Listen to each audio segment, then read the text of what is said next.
अस्सलाम वालेकुम, welcome back to my video. आज हम डिस्कस करने जा रहे हैं CS607 AI आर्टिफिशियल इंटेलिजेंस, जो कि प्रैक्टिकल कोर्स है हमारा। उसकी आज हम लैब्स डिस्कस करने वाले हैं। हमारी लैब नंबर फर्स्ट है कि हमने इसका सूडो कोड लिखना है DFS का। डेफ फर्स्ट जो हमारे पास एल्गोरिथम है उसका हमने सूडो कोड लिखना है।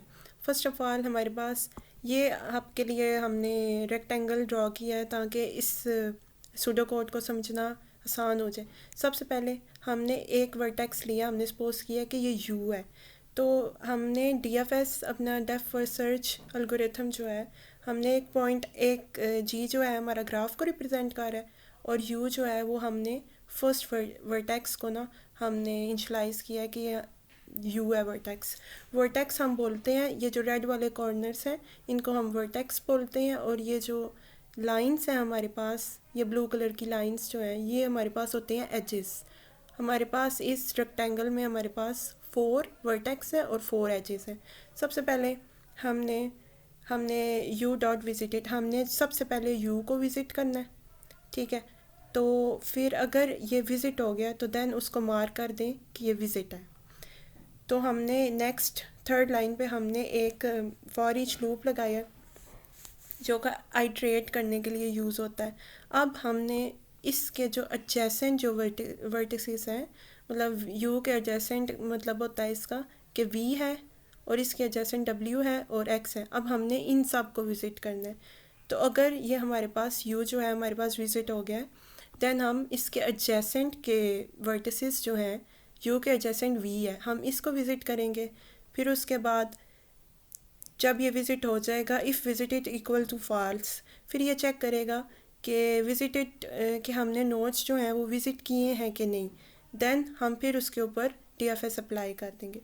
इसी तरह इनिशियलाइज का मेथड हम लगाएंगे, जिसका मतलब होता है कि हमने ऑल वर्टिसेस को विज़िट कर लिया। हमने सपोज किया है कि हमने ऑल वर्टिसेस जो हैं ग्राफ के U V X and W सब को विज़िट कर लिया। देन हम यू बिलोंग टू ग्राफ कि यू जो है हमारा ग्राफ से बिलोंग कर है। देन उसके बाद अगर विजिटेड नहीं है तो हम फॉर ईच लूप अगेन लगाएंगे, तो ये हमारे पास DFS हम अगेन इस तरह आइट्रेट करते जाएंगे, अप्लाई करते जाएंगे इसके ऊपर। फिर हमारे पास आ जाती है सेकंड लैब। सेकंड लैब है हमारे पास कि हमने ये हमारे पास DFS दिया गया, तो हमने इसका ये जो सूडो कोड है हमने लिखना है कि यू के neighbour for each neighbour of V of U, if V is visited then उसके ऊपर DFS अप्लाई कर दो। अगर वी हमारे पास एक्सप्लोर है देन वो बाई डायरेक्शनल जो है मूव करेगा। अगर वी जो है हमारे पास ये है जो डायग्राम ऊपर जो हमने बनाई थी ना, ये वी इसको वर्टेक्स को बिलोंग कर है वी। अगर हमारे पास वर्टेक्स जो है यहाँ पर हमारा वर्टेक्स जो है वो विजिटेड है, देन फॉरवर्ड मूव कर जाओ, इसका ये मतलब है। अब इसके बाद हमारे पास आता है ये प्रोग्राम, ये जो है ये सी का प्रोग्राम है, सही है। इसमें पहले हमने हेडर फाइल्स इंक्लूड की हैं, एक क्लास जो है हमने ग्राफ की बनाई है। देन ये जो है इसके वेरिएबल्स हैं, मीन इंट वी, इसके हमने नंबर ऑफ़ वर्टिसेस जो है हमने इनिशियलाइज करवाए हैं। फिर हमने एक एडजेंसी लिस्ट बनाई है। फिर हमने कंस्ट्रक्टर जो है इसका वो बनाई है। फिर इसके बाद ये आप देख लें, ये आपकी सूडो कोड है, इसका सी का लैंग्वेज का कोड है ये आप देख लें। अब नेक्स्ट जो है हमारे पास ब्रेथ फर्स्ट सर्च। आपने सबसे पहले ब्रेथ फर्स्ट सर्च और DFS में जो डिफरेंस है ना वो सबसे ज़्यादा इम्पोर्टेंट है, और क्वेश्चंस जो हैं फाइनल टर्म का पेपर भी मोस्टली इसी तरह का ही आता है। हमारे पास आ जाता है DFS और BFS। जो हमारे पास BFS है ना, वो हमारे पास जिस टेक्निक पे काम करता है वो होती है हमारे पास क्यू जो है ना स्ट्रक्चर पे काम करता है। जबकि हमारे पास जो DFS है ना, डेप्थ फर्स्ट सर्च, ये हमारे पास स्टैक पे काम करता है। स्टैक जो है हमारा लीफो स्ट्रक्चर होता है, जबकि BFS जो होता है वो शॉर्टेस्ट पाथ फाइंड करने के लिए जो हमारे पास यूज़ होता है वो DFS होता है। जबकि DFS जो है हमारे पास डेप्थ में मूव करता है, और इसका ये जो है हमारे पास टाइम कम्प्लेक्सिटी है, ये MCQs वाइज इम्पोर्टेंट है। इसकी टाइम कम्प्लेक्सिटी होता है वी प्लस ई, वी जो आपका होता है वो वर्टिसेस को बिलोंग करता है, ई जो होता है आपका एजेस को बिलोंग करता है। अब इसके अलावा ये आपने डिफरेंस देख लेना है, ये पेपर पॉइंट ऑफ व्यू से इम्पॉर्टेंट है डिफरेंस इसका। और हमारे पास आ जाता है, अब हमारे पास इस तरह भी क्वेश्चंस आते हैं कि जिसमें वो पूछते हैं कि इस तरह ग्राफ हमारा जो ट्री होता है बाइनरी ट्री वो हमारा वहाँ पे बना होता है, देन आपने पाथ लिखना होता है। जो हमारे पास BFS है ना वो हमारे पास क्यू टेक्निक पे काम करता है, क्यू स्ट्रक्चर पे काम करता है, मतलब फीफो स्ट्रक्चर होता है इसका, मतलब फर्स्ट इन फर्स्ट आउट पे। इस तरह आपको ग्राफ दिया जा सकता है, देन आपको बोला जा सकता है कि इसका आप पाथ बताएं। अब हमारे पास जो BFS है ना ये लेवल ऑर्डर होता है, लेवल ऑर्डर जो है ना ये काम करता है। सबसे पहले हम A, फिर उसके बाद B उसका चाइल्ड, फिर उसके बाद C, फिर D, फिर E, फिर F, यानी कि लेवल ऑर्डर वाइज ना ये हमारे पास मूव करता है। जबकि हमारा जो DFS होता है ये डेप्थ वाइज मूव करता है और हमारे पास ये लीफो स्ट्रक्चर पर जो है ना वो हमारे पास वर्क करता है। अच्छा, इस तरह ना कि ये डेप्थ एक ही डेप्थ में मूव करता है, जैसे कि A से फिर ये D की तरफ मूव करेगा, फिर D से हमारे पास F की तरफ, यानी कि लेफ़्ट जो है ना इसको हम कहते हैं प्री ऑर्डर ट्रैवर्सर, जो कि एक ही ना साइड पे मूव करता है इस तरह। मतलब ये जो है राइट साइड पे ना डेप्थ वाइज मूव करेगा। देन F से ये जो है यहाँ पे बैक ट्रैक करेगा C की तरफ, फिर उसके बाद C से ये जाएगा E की तरफ, फिर देन ये जो है E से फिर ये C की तरफ जाएगा, देन उसका पेरेंट जो है A की तरफ, फिर उसके बाद B को ट्रैक कर लेगा। तो इस तरह हमारे पास DFS का ये पाथ है। जबकि ये जो है BFS इसमें मेन डिफरेंस ये लेवल ऑर्डर वाइज वर्क करता है। जबकि हमारे पास DFS जो होता है ना वो एक साइड पे डीप में जाता है, फिर देन F से ना A से D, D से F, फिर ये बैक ट्रैक करता है C पे, फिर देन इसके चाइल्ड पे मूव करता है E, फिर देन E से बैक ट्रैकिंग करता है इसके जो है चाइल्ड पेरेंट नोड है C, फिर C का पेरेंट कौन है A, फिर A का चाइल्ड कौन है B। इस तरह ये मूव करता है। ये था आपका BFS और DFS। टाइम कम्प्लेक्सिटी इनकी सेम है V प्लस E, और इनका जो है बस आपने ये याद रखनी है ये बात कि BFS जो है हमारे पास BFS जो है हमारे पास क्यू स्ट्रक्चर पे काम करता है जो कि फीफो पर बेस्ड करती है, फर्स्ट इन फर्स्ट आउट। जबकि DFS जो है हमारा वो लीफो स्ट्रक्चर पे काम करता है, मीन स्टैक वाइज ये वर्क करता है और लास्ट इन फर्स्ट आउट पे काम करता है। BFS की हम एग्जांपल इस तरह दे सकते हैं कि जैसे हमारे पास अगर हम बैंक की एग्जांपल लें तो बैंक में जो इंसान मतलब क्यू वाइज होता है वर्क होता है, जो इंसान पहले आएगा उसका काम पहले किया जाएगा। जबकि DFS जो है वो लीफो स्ट्रक्चर पर बेस है, लास्ट इन फर्स्ट आउट, मतलब इसका ये होता है हमारे पास स्टैक्स होते हैं, और जो है हमारे पास प्लेट्स की एग्जांपल ले लें, मतलब जो हमारे पास सबसे लास्ट पे प्लेट रखी जाएगी वो सबसे पहले उठाई जाएगी, तो ये हमारे पास होता है लीफो।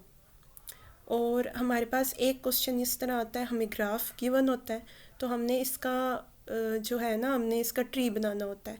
अब इस तरह आपको एक ग्राफ साइक्लिक ग्राफ आपको गिवन होगा, देन आपने उसका ट्री बनाना है। ये जो एरो है ना 1 जो नोड है वो 3 की तरफ मूव कर रही है, आपने इस तरह जो है ना 1 जो है वो रूट नोड है, देन वो 2 और 3 की तरफ इस तरह आपने ना इसका वो बना देना है, 1 से 2, 2 से 3।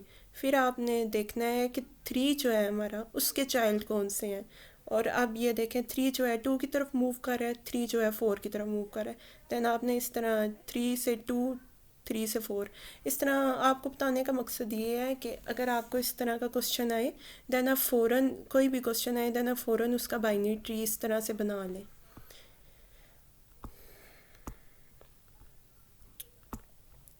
अब नेक्स्ट चलते हैं, हमारे पास आती है क्वींस प्रॉब्लम।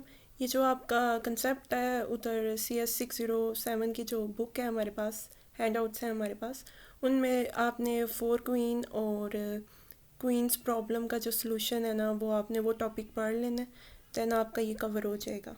फिर इसके अलावा ये जो है ये एल्गोरिथम आप देख लेना, ये यहाँ पे आप लिंक पर क्लिक करेंगे ना, देन ये एल्गोरिथम आप देख लेना, इसमें से 1-2 शॉर्ट इस तरह से बन जाते हैं। देन नेक्स्ट चलते हैं हमारे पास आ जाता है क्लिप्स। क्लिप्स हमारे पास सॉफ्टवेयर है जो कि सी लैंग्वेज पर काम करता है, और इसकी इंस्टॉलेशन है इसमें। देन आपने कोई भी वर्जन जो है इस क्लिप्स का डाउनलोड कर लेना है, इस फॉलोइंग ये जो आपके पास लिंक है उससे आपने ये डाउनलोड कर लेना है, ठीक है।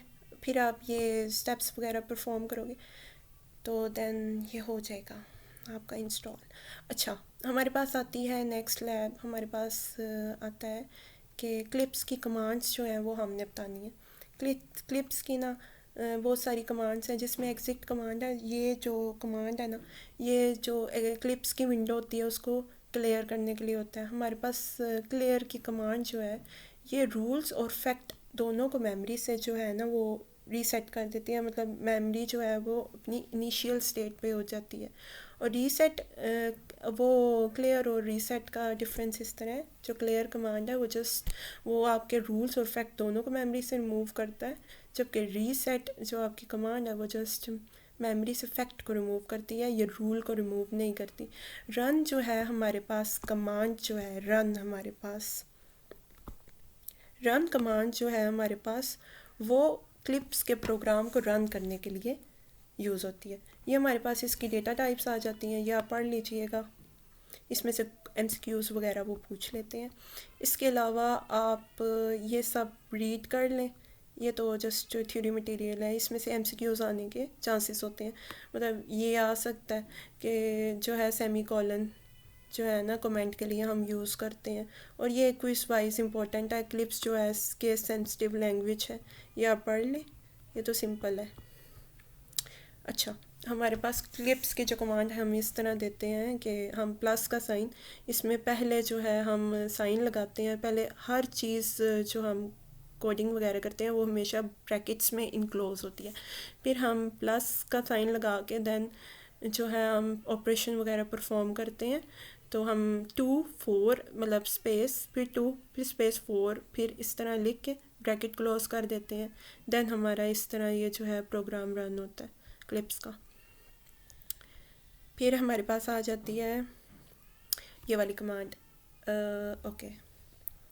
हमारे पास जो असर्ट की कमांड होती है ना, वो हमारे पास क्लिप्स में ना फैक्ट्स को ऐड करने के लिए जो हमारे पास कमांड होती है वो असर्ट की होती है। अब हमने एक फैक्ट ऐड की है असर्ट तक, फिर एक फैक्ट ऐड हो गया, फिर उसके बाद हमने जब फैक्ट को देखना है कि हमारे पास अभी मेमोरी में कितने फैक्ट्स अवेलेबल हैं, देन हम कमांड लगाते हैं फैक्ट्स की। और हर जो हमारे पास हर जो कमांड है इसकी वो ब्रैकेट्स में इनक्लोज्ड होती है। फिर देन जब हम ये कमांड लगाएंगे फिर हमारे पास आउटपुट में आएगा ये चीज़। इनिशियल फैक्ट हमारे पास 0 स्टोर है, और ये F1 तक जो हमारे पास फैक्ट है ये हमने जो अभी ये फैक्ट ऐड किया है सर्ट कमांड से वो है। तो हमें पता चलेगा हमारी मेमोरी में 2 फैक्ट्स अभी अवेलेबल हैं। अब हमारे पास आ जाता है, या पढ़ लें ये वाला सारा। दैन नेक्स्ट लैब 11 है, इसी तरह ही वो हमें बता रहे हैं कि हमने फैक्ट्स को देखने के लिए जो हम कमांड यूज़ करते हैं वो फैक्ट्स की करते हैं। दैन F0 F1 F2 अभी मेमोरी में हमारे पास 3 फैक्ट्स अवेलेबल हैं। For total number of 3 facts ये आपको बताएंगे कि अभी आपकी मेमोरी में 3 फैक्ट्स हैं। ये फैक्ट्स की कमांड लगाएंगे, देन ये आपका आउटपुट है F0 F1 F2। फिर हम क्लियर की कमांड लगाएंगे, ये जो हमने फैक्ट्स ऊपर जो हमने अभी असर्ट कमांड से फैक्ट जो ऐड किए हैं उसको क्लियर करने के लिए हम क्लियर की कमांड यूज़ करते हैं। क्लियर की कमांड हमारे पास फैक्ट और रूल दोनों को रिमूव करने के लिए यूज़ होती है। अब हमारे पास ये कुछ कमांड्स हैं, ये जो है असर्ट की कमांड से हमने 3 जो है फैक्ट्स हैं हमने ऐड किए। फिर उसके बाद हमने इन फैक्ट्स को जो है फैक्ट्स की कमांड से हमने देखा है कि कितने फैक्ट्स हमारे मेमोरी में है, देन ये इसकी आउटपुट आई है। तो हमें शो हुआ है कि टोटल 4 फैक्ट्स हमारे जो हैं वो ऐड हुए हैं। देन हम रीट्रैक्ट की कमांड इसलिए यूज़ करते हैं कि अब ये हमारे पास जो है ना F1 F2 मतलब फैक्ट्स हमारे पास अवेलेबल है। इनमें से हमने सपोज करें हमने B फैक्ट जो है ना वो रिमूव करना है, तो हम उसके लिए रीट्रैक्ट की कमांड लगाएंगे। तो हमने अभी यहाँ पे 3 जो फैक्ट है वो हमने रिमूव करना है, देन हम कमांड लगाएंगे रीट्रैक्ट 3, इस तरह हम रिमूव कर लेंगे। अगर हमने एक से ज़्यादा करने हैं देन हम ब्रैकेट और रीट्रैक्ट 1 3 इस तरह 1 ये फैक्ट 1 और फैक्ट 3 को रिमूव कर देगा आपकी मेमोरी से और रूल्स को भी। और ये आपके पास फैक्ट्स की विंडो फिर से फैक्ट्स जो है हमने फैक्ट्स की कमांड लगाई है, देन आपको बता रहे हैं कि फैक्ट 0 और 2, 1 और 3 जो है हमारे पास फैक्ट जो है रिमूव हो गया। अगर हमने सारे फैक्ट्स जो है मेमोरी से रिमूव करते हैं देन हम कमांड लगाते हैं redirect static।